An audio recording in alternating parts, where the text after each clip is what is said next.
ఒక హత్య చేసి ఎలా తప్పించుకోవాలో ప్రయత్నిస్తే, వాళ్ళని పోలీసులు ఆ ట్రాప్‌ని ఛేదించి అరెస్ట్ చేయడం సహజంగా మనం సినిమాలు, ఓటీటీలు, సీరియళ్ళలో చూస్తుంటాం.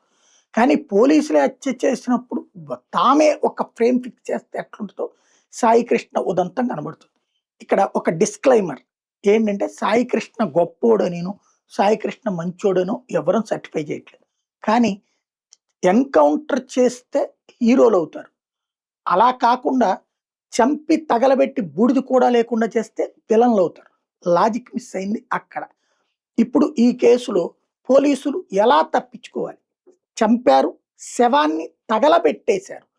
తగలబెట్టిన కేసులో ఇద్దరిని అరెస్ట్ చేస్తే, ఇప్పుడు మరొక ఇద్దరి మీదన విచారణ జరుగుతుంది. ఒక కానిస్టేబుల్, ఒక హెడ్ కానిస్టేబుల్ ఇద్దరిని కూడా ఇందులో మరొక ఇద్దరిని అరెస్ట్ చేసే అవకాశం ఉంది. దీంట్లో ప్రస్తుతానికి ఇప్పటిదాకా తేలినటువంటి లెక్క ఏంటంటే వెళ్ళినటువంటి మార్కాపురం టవర్ లొకేషన్ దొరికింది. ఎవరైతే ఇద్దరు కానిస్టేబుల్ తాజాగా అరెస్ట్ అయ్యారో వాళ్ళకి సంబంధించినటువంటిది.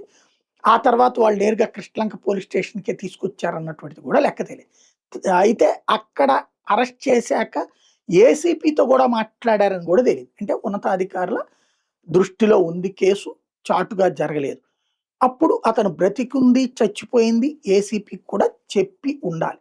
మరి ఆమె అడుగుతారా, విచారిస్తారా లేదా అన్నది ఒక యాస్పెక్ట్. రెండో పాయింట్ వచ్చేటప్పటికి ఈ కేసులో ఎప్పుడూ లేనిది ఒక కేసు వ్యవహారంలో పోలీసులకి ఒక న్యాయ సలహాదారు జీవో ఇచ్చి నియమించడం. అంటే ఎలాగా పోలీసుల్ని తప్పించాలి అని ఇట్లాంటి ఒక సలహాదారుని ఇచ్చారా ఏంటన్నది ఒక $1 మిలియన్ ప్రశ్న. ఇది రెండవది. మూడవది ఏంటంటే పోలీసులు ఎవరైతే ఇప్పుడు నిన్న అరెస్ట్ అయ్యారో వాళ్ళిద్దరూ తమ ఫోన్లని తీసుకెళ్ళి నాగపూర్‌లో అమ్మేశామని చెప్పారు.